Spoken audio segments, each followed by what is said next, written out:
identify who your customers are before you go build out a team, right? Because a team is a lot if you don't have guidance for a team. Go talk to 100 customers, then go understand why they would want that product. Yeah. And then go to maybe a co-founder or a first employee or a friend or a builder within someone that can build a product that fulfills that need, right? Or solves that problem. And go, hey, I've talked to 100 customers. 80 of them have this problem. I think we can make X amount of money. Yeah. Are you game? Beautiful. Let's jump in. Go solve that problem for those 100 customers. Then go raise some money. And then you're a quarter of the way there. Yeah. But that's, I guess, how you go from, and we'll talk about it in regards to this podcast, the 0 to maybe 20 to 25. Mm-hmm. But many people don't even get halfway there.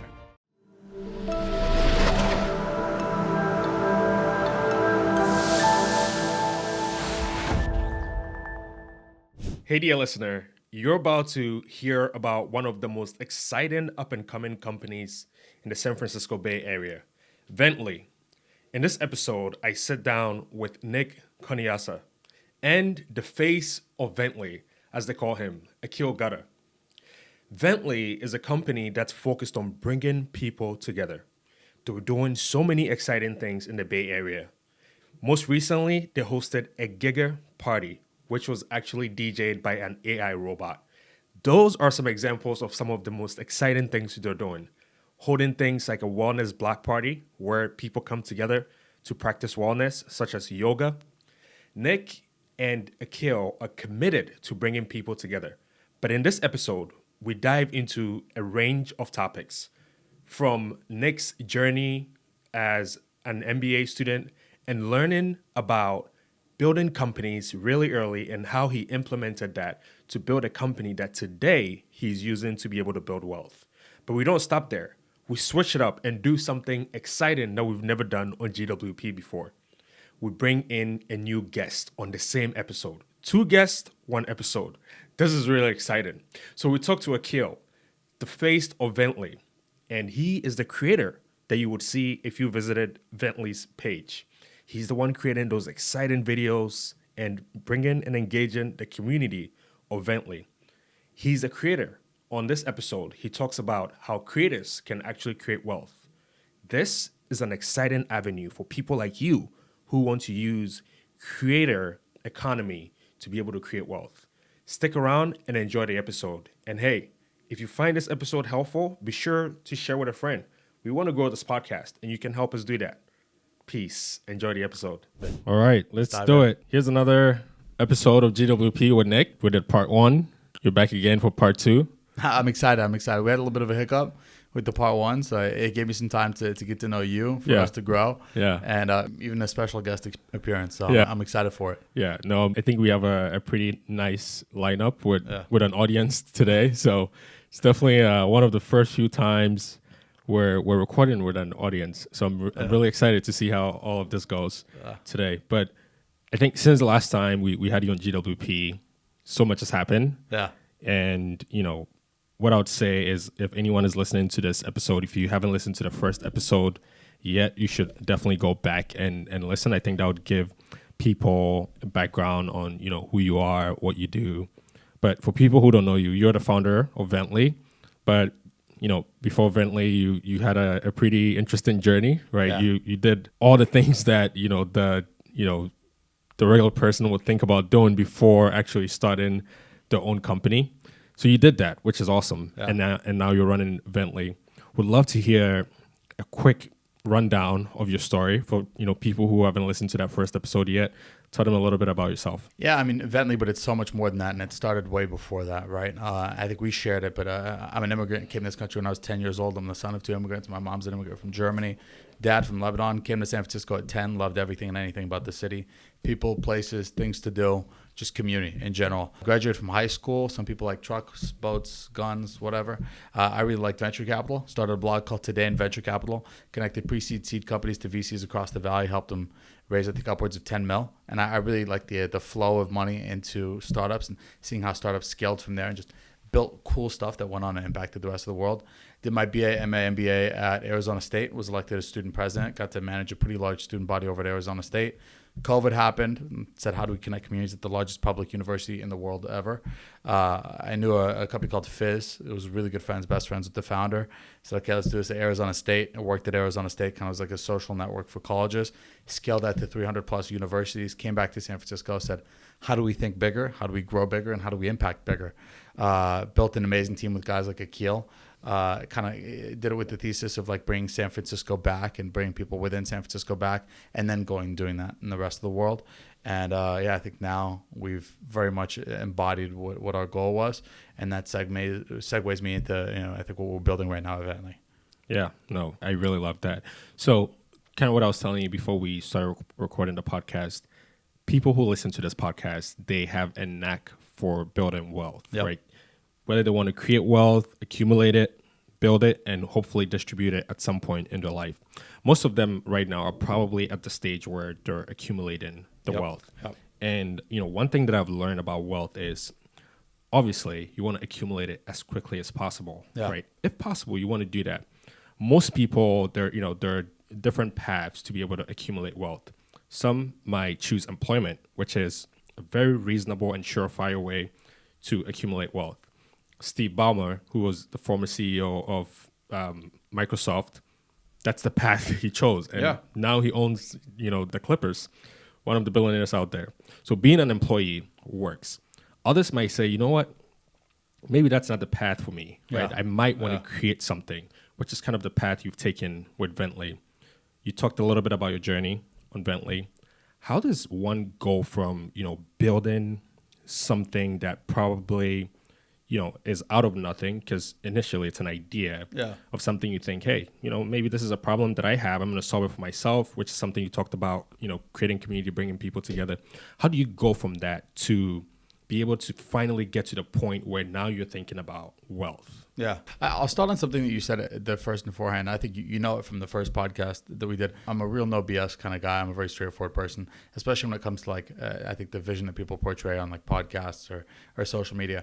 Whether you're Steve Ballmer and you were able to buy the Clippers, I think Steve Ballmer has upwards of a $4 billion net worth, right? He started as an employee. All right. Howard Schultz, the guy who replaced him, the current CEO of Starbucks, started as, I think, an analyst at Chipotle, worked his way up to president of Chipotle, now is president of Starbucks, and he flies on a G650 every morning from Newport up to Seattle. Make no mistake, that's the 1% of employees, right? The other 99% of employees are going to end their salary range after a 30, 40-year employment, maybe in like the 180, 200K range. The high median is going to be like a 300 to 500. The 1% is going to be the Steve Ballmers, the guy that worked his way up to the CEO of Microsoft. Same goes with entrepreneurs, right? It's like 97% of startups fail, 3% win, 1% make it to be the $1 billion company in that regard. To answer the second question, when it comes to building something out of nothing, it's really good to have domain expertise, one, because you understand how to go from 0 to 100 really quick. And to the ones who want to go build something out of nothing, it always starts with an idea, right? It starts with a personal problem, or it starts with a problem you see within the network that you're in or within the industry that you're in, or you just see in life. The first thing you want to do is definitely write down your idea, right? Write down a problem written down is a problem half solved, I think is how the quote goes. Identify who your customers are before you go build out a team, right? Because a team is a lot if you don't have guidance for a team. Go talk to 100 customers, then go understand why they would want that product. And then go to maybe a co-founder or a first employee or a friend or a builder within someone that can build a product that fulfills that need, right? Or solves that problem, and go, hey, I've talked to 100 customers. 80 of them have this problem. I think we can make X amount of money. Are you game? Beautiful. Let's jump in. Go solve that problem for those 100 customers. Then go raise some money. And then you're like a quarter of the way there. But that's, I guess, how you go from, and we'll talk about it in regards to this podcast, the 0 to maybe 20 to 25. But many people don't even get halfway there. What are some of the things that causes someone to not be able to get halfway there, right? Because like you said, the first step is having the idea. And we also know that more than 90% of startups or businesses that people start end up failing. What are some of the things that you've kind of like noticed that makes people to not be able to get there? Oh, so good. You just you overcomplex it, right? You overcomplicate the hell out of it. I'm guilty of doing it myself sometimes as a founder. I think Akhil is guilty of doing it sometimes in a creative way. But it's go talk to your customers. Go build a baseline shitty MVP. go launch it, go understand why people liked it, didn't like it, talk to your customers obsessively, and then grow. But some people don't like doing the ugly work, right? Some people don't like talking to customers. Some people don't like sales. Some people don't like the repetitiveness of when we first began to post on social media, getting 30 views or 100 views or 500 views, the repetitiveness of the same newsletter going out and not getting a large open rate. And some people give up before they even got a chance to get a crack at it. So I think what causes people not to only get 20% or 25% of the way there is listening to everything you see online, everything you see on social media, and not doing the baseline things that you can go watch any course, any YC course tells you what to do. Which is go listen to your customers first, identify a real problem, identify a real solution, and build a crappy MVP that a lot of people use because they feel that problem and you're actually solving a problem. I mean, sometimes when you're thinking about it, it probably sounds like, oh, that's easy. I'm just going to go talk to people, right? But it's not quite as easy as you might think, right? Not at all. Yeah. What are some of the, I guess, like the roadblocks that you've run into when at any stage? So, the idea phase for you, it was, this is a problem that I have.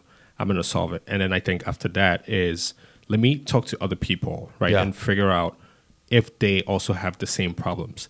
Yeah. When you're talking to these other people, how are you kind of like gathering that feedback? Do you have a structure? Do you have a framework? Or are you just like, you know what, whoever I find that I can talk to, I'm going to talk to about this problem and then see if I can actually build something out of this? How do you go about it?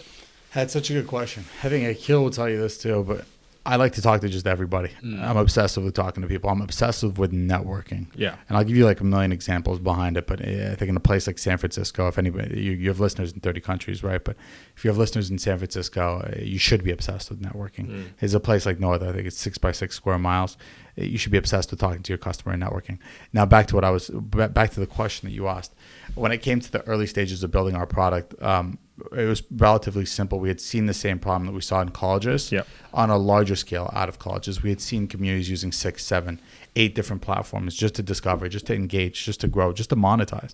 And we said, wow, there's definitely a big disconnect if people are using 7 or 8 different platforms just to engage with the community or just to discover something around them. And in a place like San Francisco, like I said, 6 square miles large, that should not be a problem. Yeah. So it's filling that gap.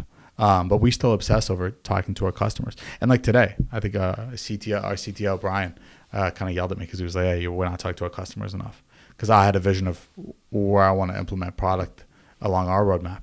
But it's like, does Nick want to implement that product? Or does the communities that we're talking to want to implement that feature?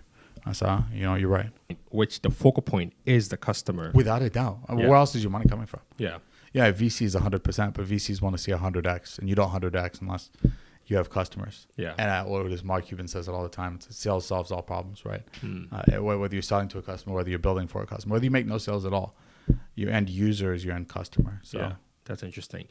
Something that I also think about is, as someone who's building something, there are probably 80 different things that are pulling you into a couple of different directions, right? And you might have to say yes to a couple of things. Yeah. How do you manage saying no to something? Like you mentioned, right? Your CTO was like, hey, like, what are we doing here?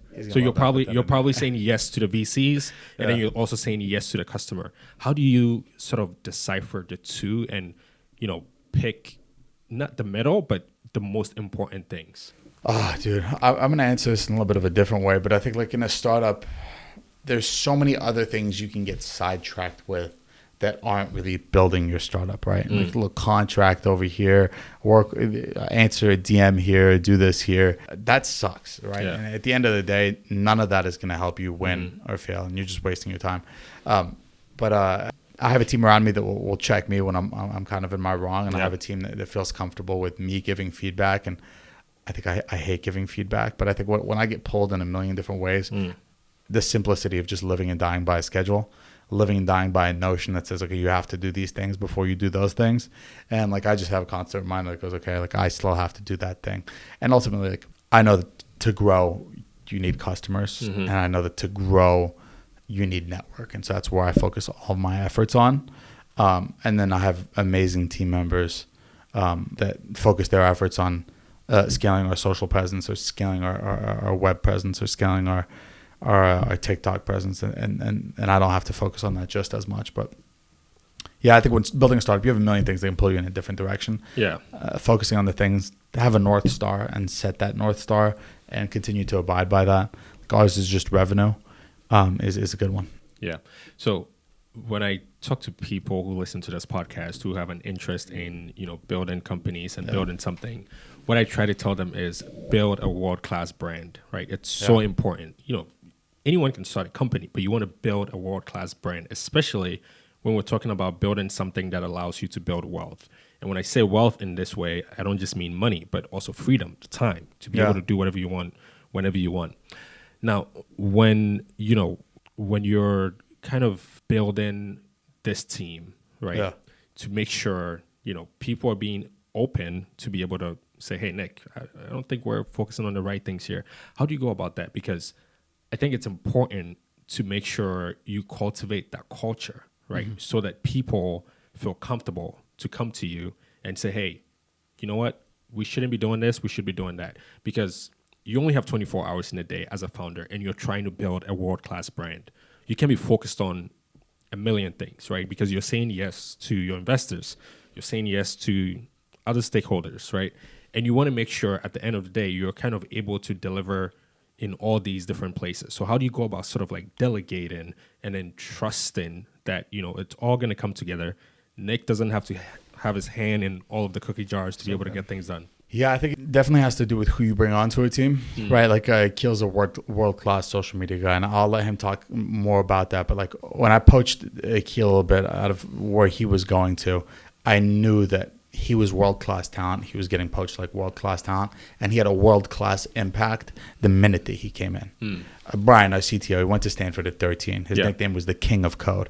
Dropped out when he was 16, multiple unicorns, built something that had nearby had 14 million users, $1 million in ARR. He knew what he was doing. He knew how to build. It was very straightforward. He doesn't like to show up to meetings. He doesn't like to show up to anything. He's very much just a cracked developer, as you would say, for better use of the term. But he's not afraid to give feedback because his North Star is the same as my North Star.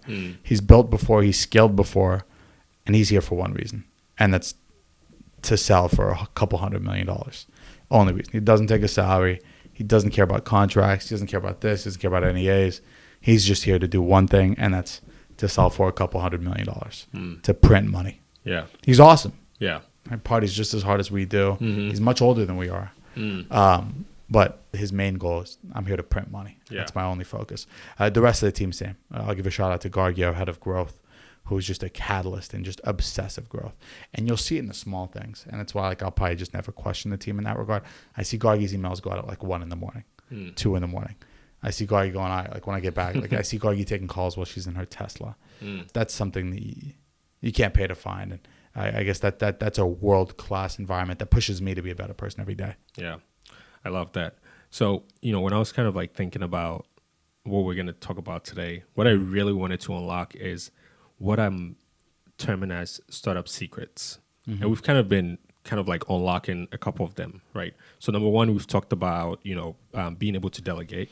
Number two, we've talked about being able to say no to a couple of things and not saying yes to every single thing. So recently, you've had some amazing success in raising money, which we talked about. And so would definitely love to hear, what is the work that led up into that? What does that look like for yourself, for your team, and also, for the future of Bentley? Yeah, I wish I had known it a little bit more at the beginning, but like we took a couple checks in at the beginning that was just way too early just because people wanted to throw money at us. Isn't that a good thing, though? I mean, it's like, hey, here you go. Here's a couple $100,000. Yeah. So I think for us, it was cool, and like the money's still in the bank because we're pretty lean in how we run operations at Bentley. But for me, it was this. You realize quick that if you want to go raise around, here's how you raise around, right? Set your valuation, set who you want to invest in, set the terms of your valuation, build a top funnel of 150 to 250 people that you want to talk to. Expect that you're going to run the Canva, YouTube, Google story of getting 150 no's, and then rip from there. The only thing that's been crazy about the Bentley journey throughout its funding is the fact that I've only pitched maybe 30 people. I haven't done the 150 no's. My first pitch was a yes. My first VC call ever, And bear in mind, VCs invest in 0.003% of companies. Yeah. What do you think was the deciding factor there? What was that X factor that made the difference? Right now, and I'll ask. It's Caden Moskowitz and a VC called EdgeCase. Mm-hmm. EdgeCase VC. I would recommend them to any brand new founder. They invest earlier than anybody, and they invest in people first. Yeah. And it went from a VC to a best friend really quick. And he had a very near and dear approach in working with his founders and scaling his founders. What does that mean? It means like, although we were best friends and we went to Miami and we hung out together and we went out together, he made intros that got us to where we are as a company now. Right. So not only was he an investor, he introduced us to another investor, a network that led to another network that led to another. I can't have more good things to say about him. Now, like I said, when it comes to raising, when it comes to the success of raising, now that we've blown up across the city, fundraising conversations have become a little bit more easy. People come to us. For the other founder who might not just be building something, right? We talk about a lot about building wealth, right? And the startup secrets. The secret juice is this, right? Build a top funnel of 250 people that you want to talk to. Angels, family offices, VCs. Build some FOMO. Before you even do that, go raise like 50K from friends and family, 100K. Say, put 30K in there yourself and then get a friend to give you 20K and just call it a 50K from friends and family. Say, yeah, we have some initial commitments, but we want to field. Talk to 10 people, don't let them invest. Talk to 100 people, don't let them invest. Would you be fine leading? What would an average check size be? Could I get a commitment, a soft commitment? Perfect. Then jump in, start your fundraise. Say, hey, we have commitments of 250K. We want to fill out the other 250K. Get 150K in checks in. Now you have 200K in actual cash in the bank. Say, I have 200K now wired in the bank. I'm looking to fill up the other 300K. Are you in or you out? We want to close by the end of the month. Perfect. Build some FOMO in that round. Everybody else says build FOMO, and you'll hear it here in San Francisco, and I hate it. I called somebody out for it yesterday. There was 3 panelists, and they were saying build FOMO when you raise money and this and that. And then they were asked about their journey. And I kid you not, the girl was like, yeah, so I'm a data scientist at Stanford with a master's degree in AI linguists, or like a computational AI. Me and my co-founder, who is also a Stanford master's degree grad, we built like a computational AI for doctors. And then Stanford Med started using it, and then Berkeley Med started using it. And then we decided to go raise our round. It wasn't that hard. Yeah. No crap, it wasn't that hard. Right. What? Yeah. Next story. I dropped out of Harvard. I'm an AI and ML major. I interned at OpenAI, and then I decided to go to Anduril, the defense company, and now I'm building like defense AI tech. Yeah. And so it was not hard to raise a round. Yeah. No way it wasn't that hard. Most people can relate to that story. Nobody's relating to that. The next guy was also a Stanford guy. He was like, yeah, I used to work at Mr. Beast, and then I worked with Sam over at OpenAI, and it's just like, stop. Yeah. No, it's not a relatable story to end. But they're like, yeah, so you want to build FOMO in your round. It's easy to build FOMO in your round when you Stanford, Harvard, Stanford. AI. Yeah. You've all, before she even raised a round, she had all of Stanford Med doctors were using it. So why would you not invest in that company? So for the regular founder, that's the advice that I give. Rewind a little bit, but it's the advice I wish I had heard. Yeah. No, that's really great because the average person that's listening to the GWP podcast is not gonna say they work with Sam Altman at OpenAI and they went to Harvard and so on. So that's great. So still on the topic of kind of like raising money and ramping up to all of that. How do you kind of make sure you don't lose control of your company, right? Because you kind of mentioned how you took some checks very early, right? Which you wish you didn't have. You probably didn't do. If someone is listening, they're probably thinking, I mean, I'm taking a check, right? Like, why not? Just give me more checks. It's great. But when you're taking those checks, you're also giving up some control of the company, right? So, I mean, it depends on the valuation that you raise at, right? So I wouldn't say to anybody raise anything under a 3 mil val, right? Techstars is a 3 mil val, YC is a 7 mil val. Place yourself maybe somewhere in the middle of that. If you think you're better than a YC founder, go do a 10 mil val. Most Series Seed startups do a 20 mil val.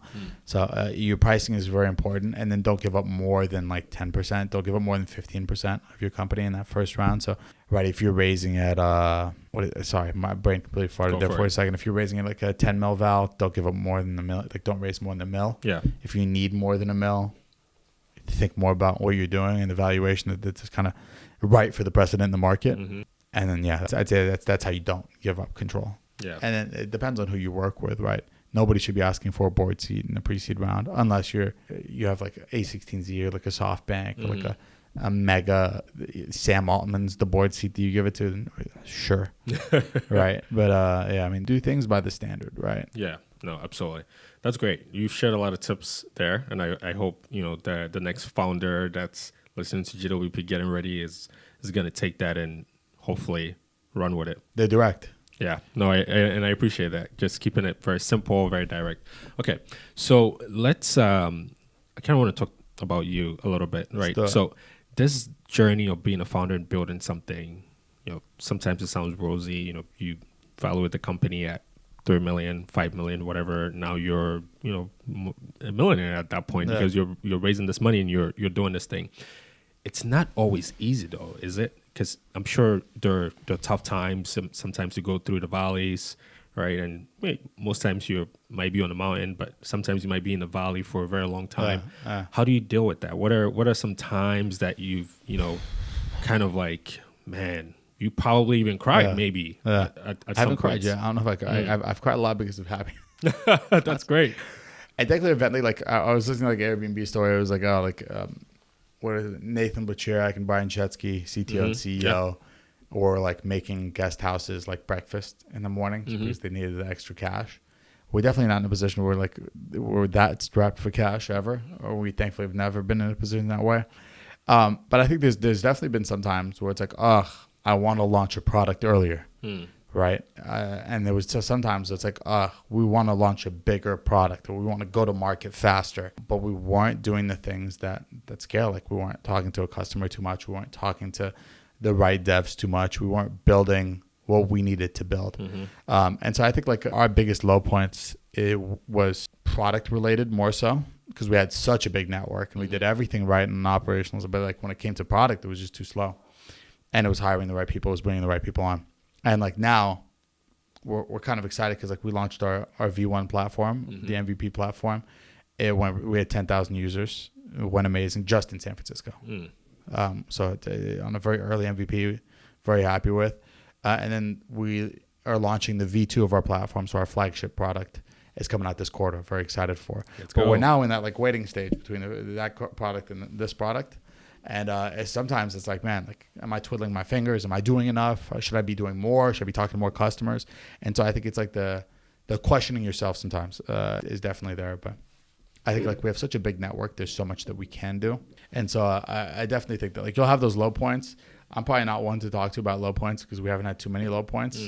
But they definitely come. Even with the last company, we had like 0 low points. So for me, it's we had to restructure the team. And that was one that sucked because you have to let go of people that came in early. Yeah, I'd say so. Like I definitely have like some low points there. But for a founder that might be listening to this podcast, the team really isn't there. So it happens. Just push through. Remember where your North Stars and kind of why you started. Yeah. What's that conversation like having to let people go? Right. Because I was listening to Zuckerberg the other day, and he talks about how it's probably the worst part of his job. I don't even want to jump into it, to be honest. I'm like probably the worst person at doing that. I can't even give feedback.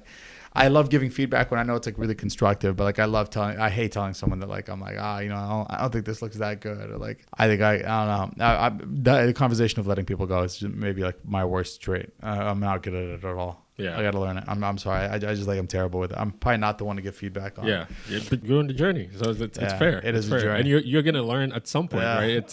It's kind of it's part of the job. It's part of the role that you're assuming as a founder. Yeah. But okay, so let's talk about high points, right? You've talked a lot about. Let's go. You've talked a lot about you've talked a lot about the high points. Getting those 10,000 users and launching these MVP and so on. Which of them have been the most surprising? Surprising, so good on this one. I think the amount of users that were on the V1 of our platform was a little surprising. The amount of time it took us to go viral, like I think it was like maybe like 1 to 2 months of like living in the house together, collaborating together, launching together, building together. How quickly we made it to I think to 40,000 users on a wait list. I'll jump on like pretty specifics, and I don't want to take away from Akhil's jumping on this, but we had a goal where it's like, okay, we want to bring SF back, right? Bring communities together and just like launch this campaign that brings SF back, highlights what's beautiful about the city. And I think in like, what was it, like 3 months, 3 to 4 months time, we went from like idea to like virality. Everybody was saying it. got a billboard, made acquisitions. People were copying what we do on Instagram. And we were the catalyst for the Is SF Back movement. Give a quick shout out to Umesh Khanna, who let us acquire Is SF Back from him. But I think in like 4 months' time, just how quickly and rapidly we were known all across the city, and how we were like in charge of like this Is SF Back feat was awesome. The second one, I think for me, was how quickly you can rapidly scale in a network here in San Francisco, right? We were talking about these founders, these three that were like geniuses that said FOMO something. One of them, the guy who was backed by Mr. Beast, I emailed this morning. And I was like, yo, you said like people like to help, people like to do a helping hand. I've raised most of my round already, but I'd love to reach out, close out maybe the last part of my round with someone else. And he was like, okay, give me 5 names. I promise you, I probably know. And I was like, what do you mean by give you 5 names? He was like, just give me 5 names. Any investor in the world you want, I probably know him. I was like, dude, Mr. Beast, Sam Altman, and I gave him 3 other investments. And he goes, oh, one's my neighbor, the other one I work with personally, and the other one I work with every day. Yeah, you send me what you want me to send to him. I'll send them to you. Crazy. Which one was his neighbor, Mr. Crazy. Beast? I can't say it. I want to ruin that relationship. Yeah, like yeah, 24 hours definitely. into it. Right? Less than 24 hours into it. I met him last night. Yeah. Right? Wow. And it's like that's the beauty of San Francisco, right? Yes. We talk about like growing wealth, right? And it's like the cornerstone of growing wealth is building something that matters. Yeah. But I think in a place like San Francisco, right? Like I went to one event yesterday. Less than 24 hours later, I'm connected to some of the most powerful people on the planet, right? And that's just from an intro. Just from like reaching out saying, hey, dude, I love the way you talked about. I sat in the front of the row. I had nothing to lose. I raised my hand. Nobody in that crowd might see me again, even though everybody in that crowd already knew who Bentley was. But let me ask my question, how rapidly you can scale in a network, because like you go to some of these events, you network with some of these people. One thing leads to another was kind of the example I was giving. And then you're in a room with some of the most powerful people in the world. And we've definitely done that time and time again. And that ceases to surprise me every single time. I don't know if it's hard work. I don't know if it's talent. I don't know if it's who I am, but I think it's just awesomeness of San Francisco. Man, no, that's so critical. I think that's something we talk about a lot on the podcast in terms of, networking, connecting with people. Someone might say, you know what, Nick, what you're talking about is true. I should network. I should raise my hand when I'm in the room. But I'm shy. Dude, I can't. I don't want to be in the spotlight. Yeah. But I still want to build wealth, and I still want to be a founder. Yeah. How do you navigate that? Dude, there's other people like that everywhere, right? There's I'm so happy you asked that question too. Like there's like an AI guy, Shy. He was wearing like a pizza hoodie. Weird. Pizza weird. hoodie. I mean, you can't judge in San Francisco, right? He's sitting there. He's like in the corner. I wanted a slice of pizza, and there was pizza funny enough behind him, so I grabbed myself a slice of Costco pizza, and I was like, oh, you got a pizza hoodie on, but you're not eating any pizza. He was like, yeah, I really like pizza. I was like, yeah, what do you like about pizza?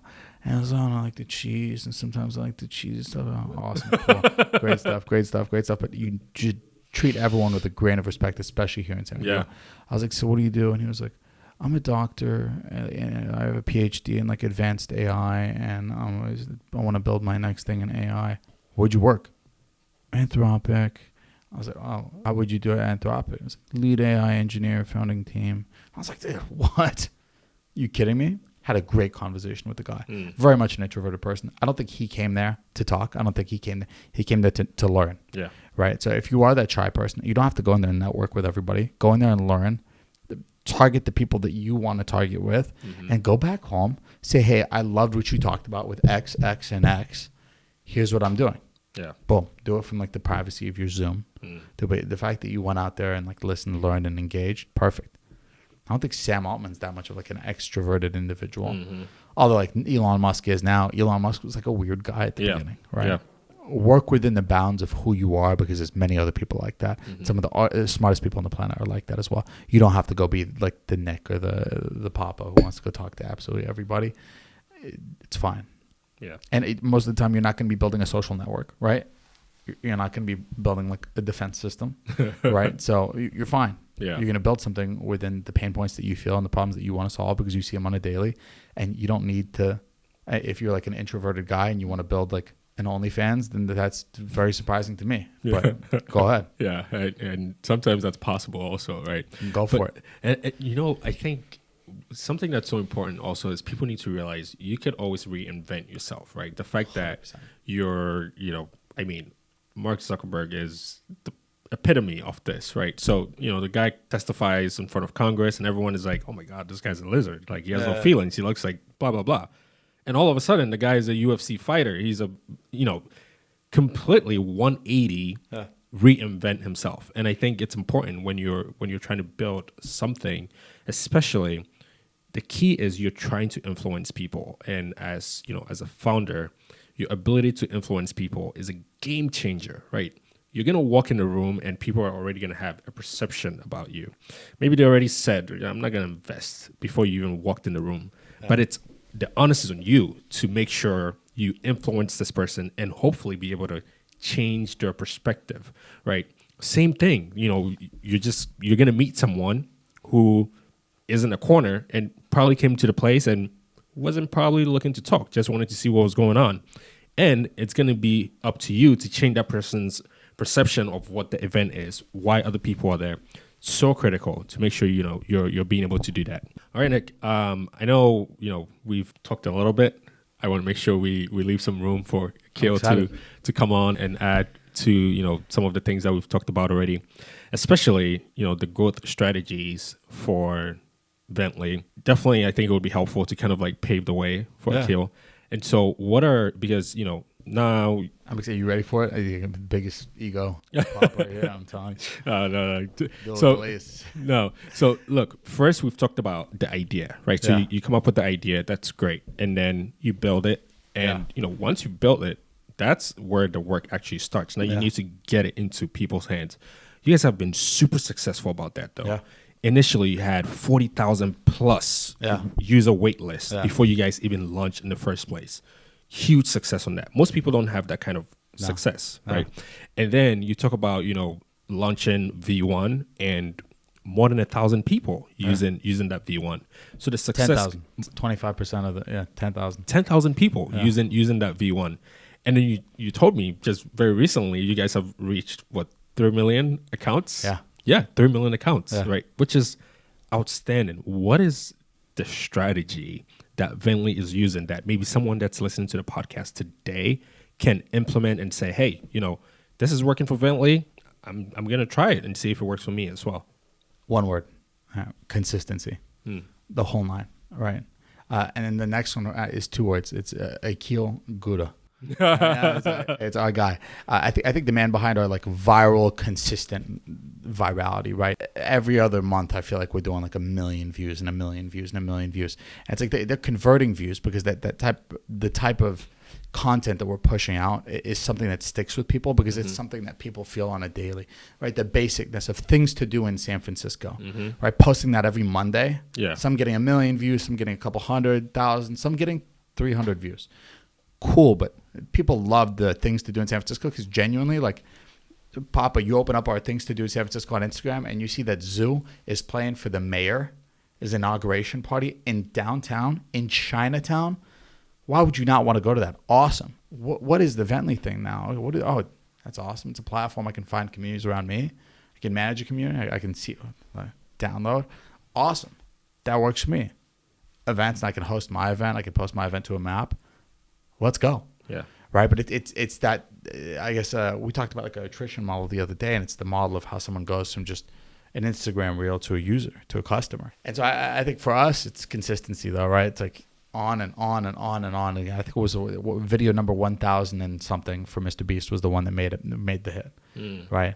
It was Adele had made like 300 songs before she made like one viral hit. Edited, chopped it. 300 songs. Wow. You got six times more songs than you've done podcasts. Yeah. You kidding me? It's crazy. Yeah.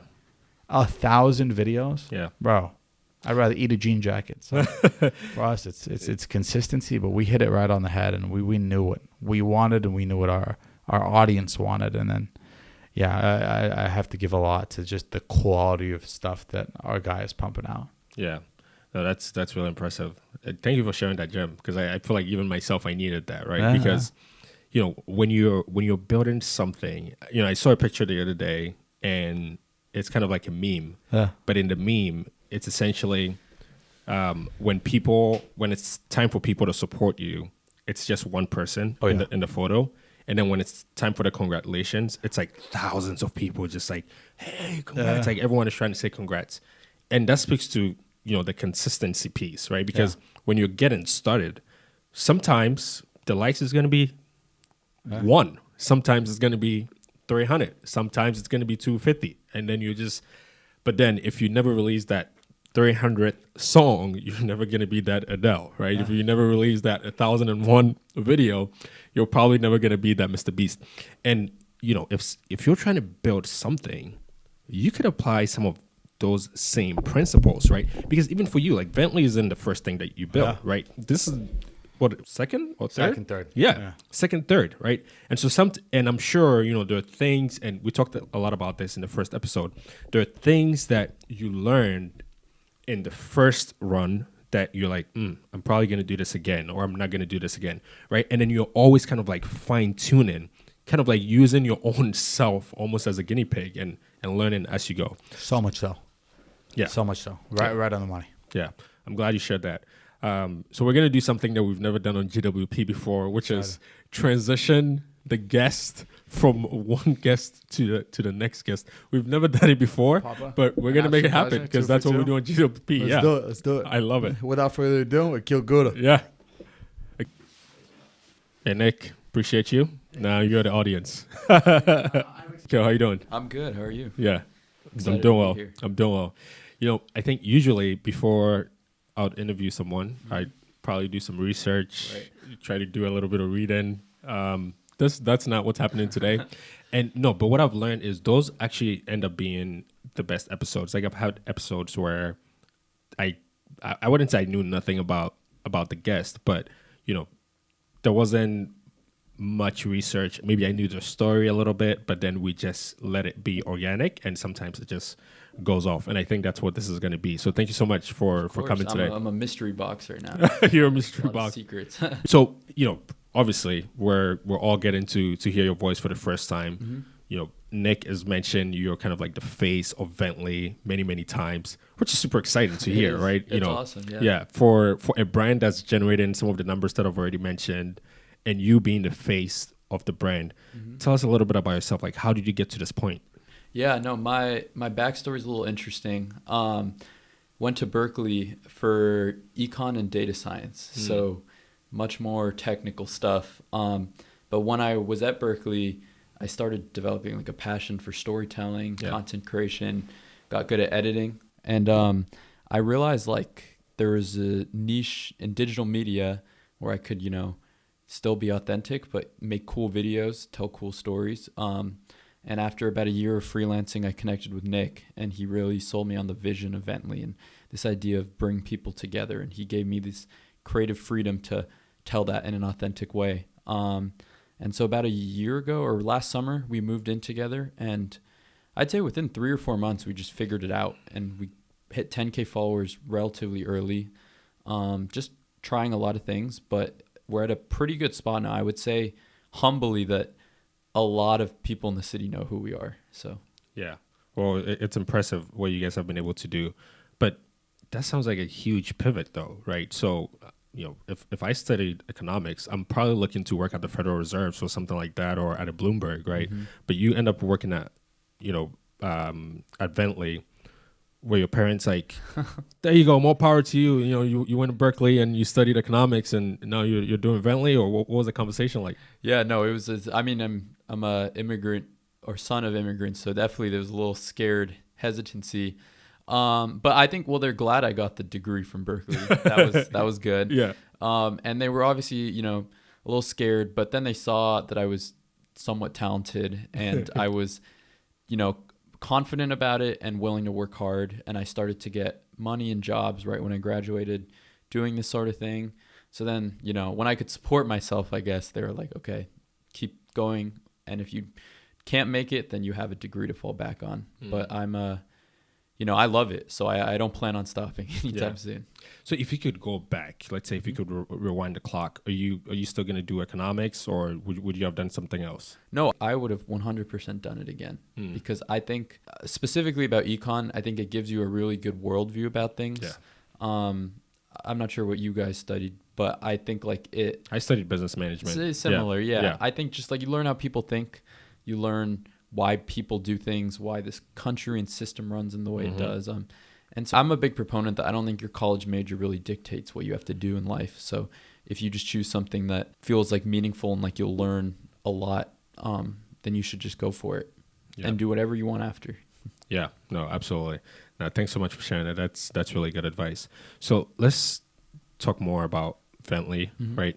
And so I love how Nick attributes a lot of the success of Vently to you. I think that's a really cool thing, and I love hearing that, just attributing a lot of the success, the strategies in growth to you.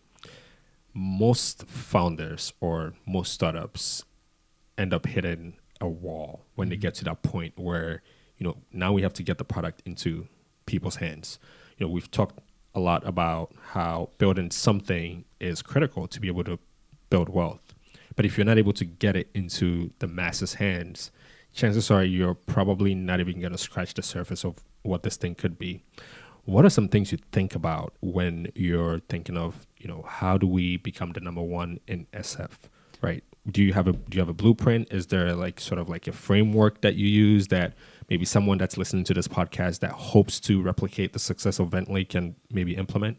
Yeah, it's funny. I mean, obviously I have to give a lot of credit to Nick too, but we had a chat in a Pete's Coffee right before I joined Vently, and we kind of talked about just an overall vision.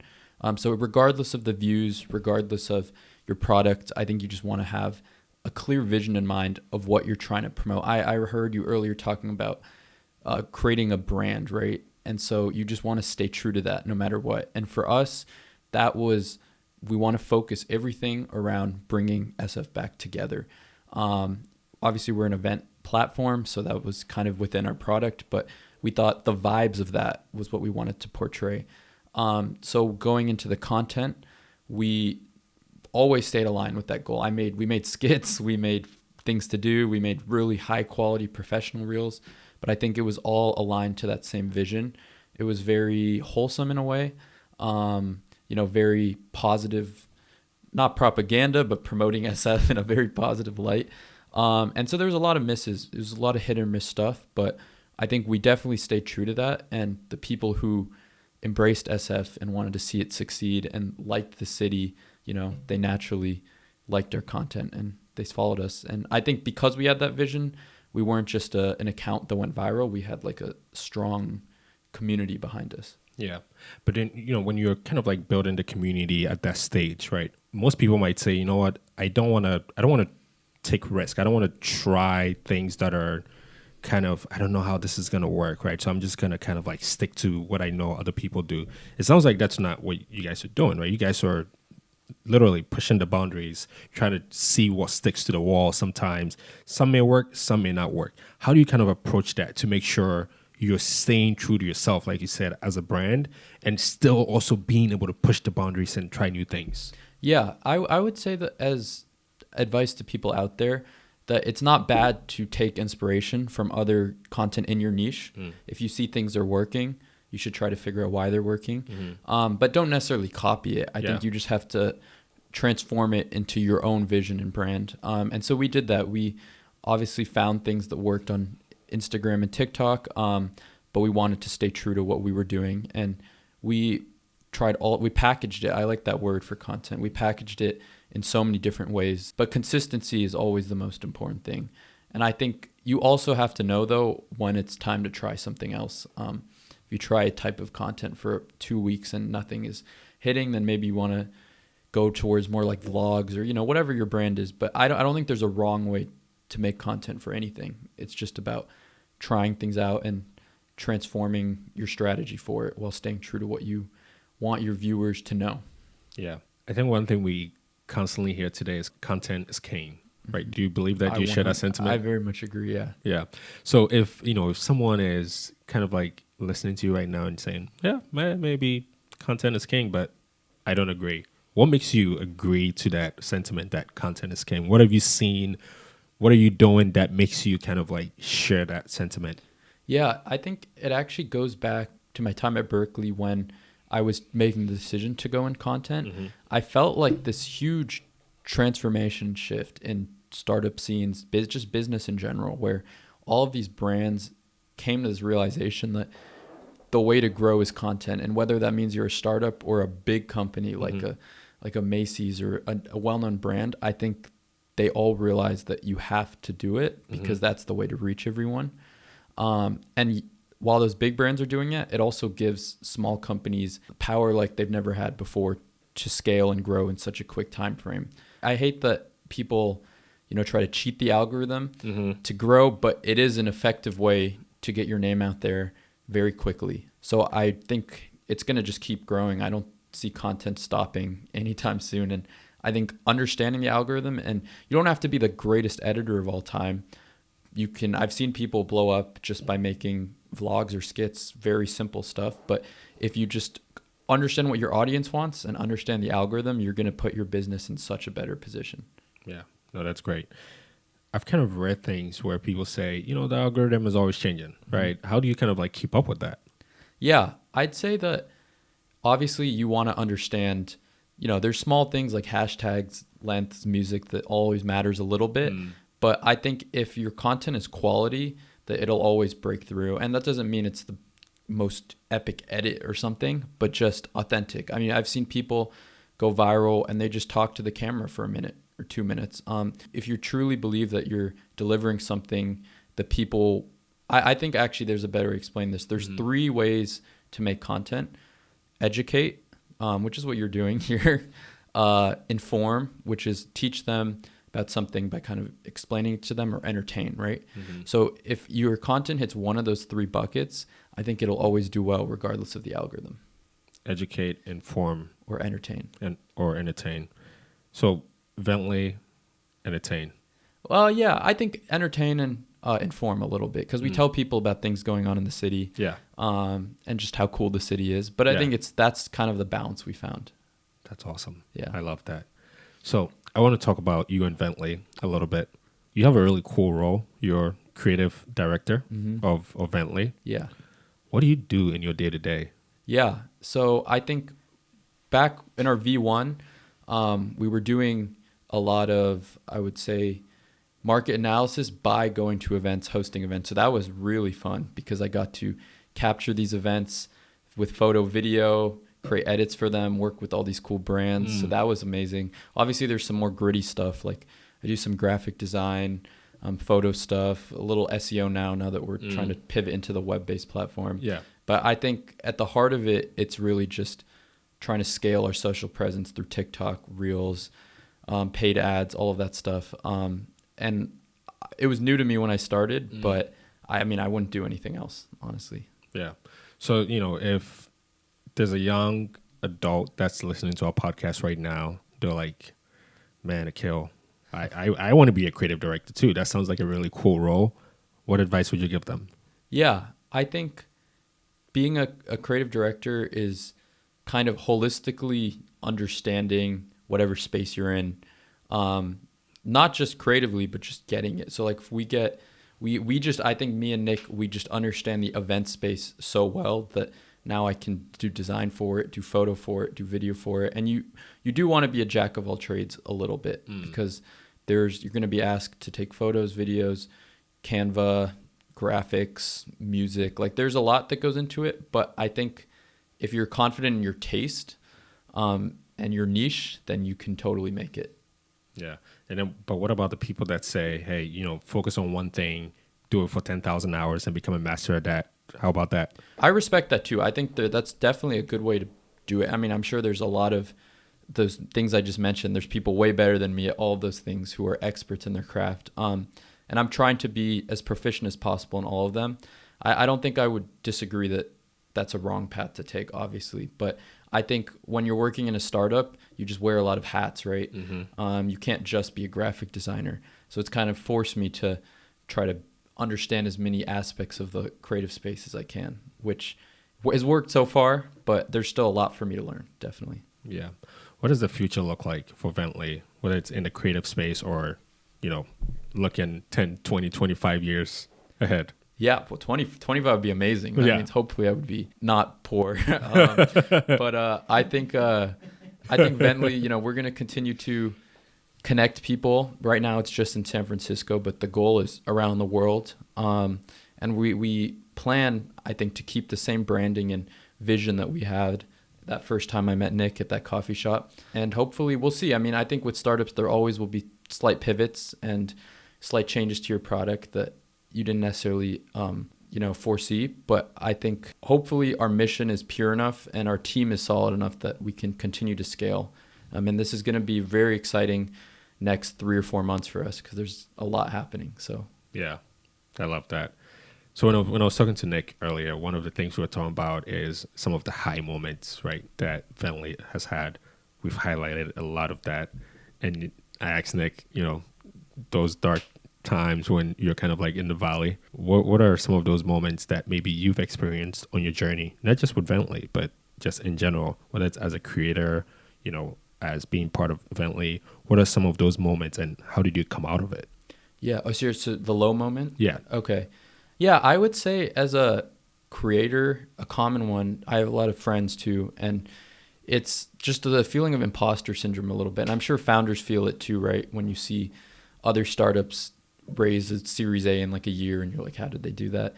But especially with social media, with content, you just see other people go viral all the time. Mm-hmm. And you're just like, that's so cool. Like, how did they do that? And you feel like maybe I'm not talented enough or I don't get this enough. But I think the way to get out of that is this is what I always do at least, is if you look at yourself a year ago mm-hmm. and feel like you're better at whatever you're doing than you were then you can be, I think, satisfied with yourself as long as you just feel that progress. You're never going to reach that end peak, I think, of your skill set or even as a founder, maybe like what you want to be as a leader. But I think if you can just be satisfied with the progress, then you're on the right path, and it will keep trending upwards. Yeah, no, that's such great advice because I think even myself, when I think about when I started a podcast, I was like, man, this is kind of weird because, I mean, initially, the job that I had, I would interview people and get them hired for a job that they were supposed to do. So when I was starting the podcast, I was like, okay, this is kind of similar, right? You're kind of interviewing these people and trying to figure out if they're going to be okay for the job and kind of try to apply the same thing. So started the podcast, and maybe a year later, I looked back and I was like, well, Joe Rogan is clocking 100 million plus, right? If I could get better with this, maybe watch some of Oprah's videos and some of the best podcasters in the world, maybe I might get better at this thing. And so thankfully, sometimes I get good feedback and sometimes I get constructive feedback and then use that to get better. And I think it's probably similar as a creative person, right? Sometimes you're testing new things, obviously even on this podcast today, we switched up the setup, which we were trying to It looks good. Thank you. Appreciate it. And so you're always kind of like, this idea of you're constantly learning. It's really, really critical. So thank you so much for sharing that. No, I mean, it sounds like you're on the right path. I don't, if you're just listening, the setup is amazing in person. But yeah, no, I mean, I think as long as you're, first of all, getting inspiration from people who have been more successful than you, and open to feedback, then that's all you can really do, and just keep learning and applying new things, and you'll be soon enough you'll be the guy that people are looking up to. So yeah, thank you. I appreciate that. So we're almost wrapping up here. One thing we like to talk a lot about on the podcast is the concept of building wealth, which is really critical. When I think of creating content, right? You kind of mentioned it. Businesses, brands started to realize this is the way to go now. But it wasn't just businesses, though. Individuals, the Addison Rays of the world and you name it, started to realize, wow, I could be a content creator and generate thousands, right? The Mr. Beast of the world and so on. If someone is listening right now, what does the future of that look like? The future of kind of like using content to be able to build wealth. Yeah. First of all, I think content, like we said, is king. So it just manifests itself in every industry, including your individual wealth or your individual network. But there's so many ways to go about it. I've met through Bentley, the connections, we've met business photographers that are pulling in $25K a month just from that, or videography for startups. It's like you just kind of have to pick your avenue. And I'm looking at Mouse right now because why not pick your lane? And I wouldn't even say that the amount of followers you have matters that much. This past weekend, I met a basketball content creator who only has, I say only, like he has like 50 or 60K followers, which is still a lot, but not a ton. But his content is so quality, and so the message he puts off is so good that a ton of brands want to work with him because they want that type of content to be presented on their page. And so he's making, I won't say the exact number, but like very high six figures per year, just with 50K followers. So there's just so many avenues to go with it, and it's the money in it is just going to keep scaling. So if you haven't started yet or you want to start, I think there's no better time than now. Yeah. Hey, there's no better time than now. Thank you so much for sharing that. So let me ask you this also. So one thing I've realized with content creating is every year there's like a zeitgeist, right? So at one point on Instagram, it was post. If you wanted to do something on Instagram, it's post. And then it became the reels. And then I don't know what it is these days. What are those called? Carousels or something? Yeah, carousels. So it became that also. So every year there's something. What are you most excited about this year and maybe beyond in the space of content creating? Okay, that's a good question. I think actually YouTube is going to make a big comeback. Not that it's like gone away or anything, but I think a lot of people are slowly getting tired of some of the just like dopamine intensive content, and they want to watch more authentic stuff. And I've noticed on YouTube, a lot of people are, even businesses are just starting to vlog more or do sit down chats, kind of like obviously you, but like different styles to it. So I would recommend anyone who, already is making content to try out YouTube. It's a lot of work, obviously more editing and longer videos, but I would predict by like the end of this year that every content creator is going to be trying to upload long form content on YouTube as well.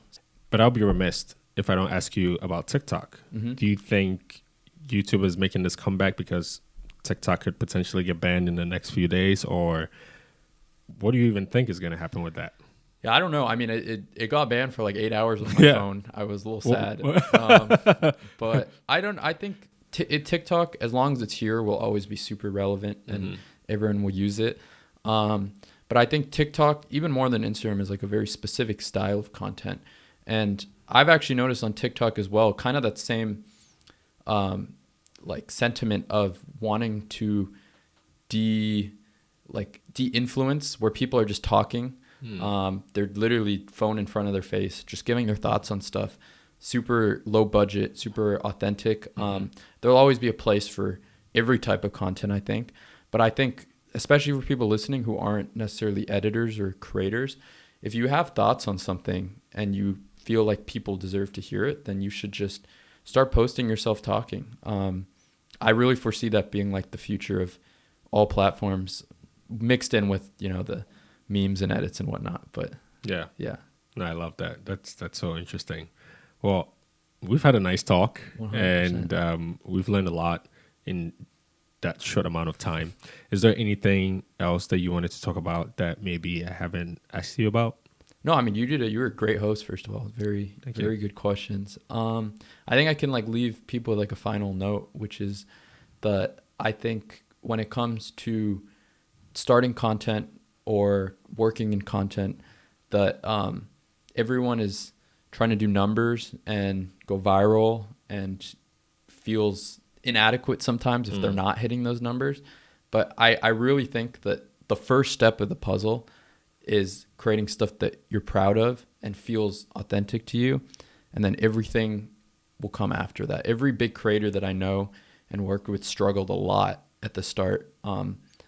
They had no views and no following, but they were content with what they were putting out because they felt like it represented them. And all the good things will come once you cross that other side of the mountain. And you'll just keep getting better at it too. So I know a lot of people are always scared to start. So that's usually the first hurdle. The second is the consistency. And then the returns are drastic after that. Yeah. No, I don't think I have more to add Yeah. to that. If I added any more to that, I'm gonna mess up the soup. So I'll just leave that one there. One last question, and this is what we ask every single guest that comes onto GWP. We ask them, what is your definition of wealth? Wow, that's a deep question. I'm not I obviously want to be financially successful, but I think for me, what's more important is just contentment in my life. So I think at the end of the day, when I'm looking back in 30, 40 years, as long as I'm not financially struggling, but I have a stable life with people that I love and care about, a nice car wouldn't hurt. But I think that to me is a lot of wealth. And also, especially as a creator, I think art gives me a lot of wealth. That sounds really cheesy and corny, but I think if I can keep creating art for the rest of my life, that would be the dream. So yeah. Wow. It's a wrap. Yeah, man. There we go. Kyo, it's been great talking to you. You too. Thanks so much for coming on. I appreciate it. Shout out to you, Nick. Thank you.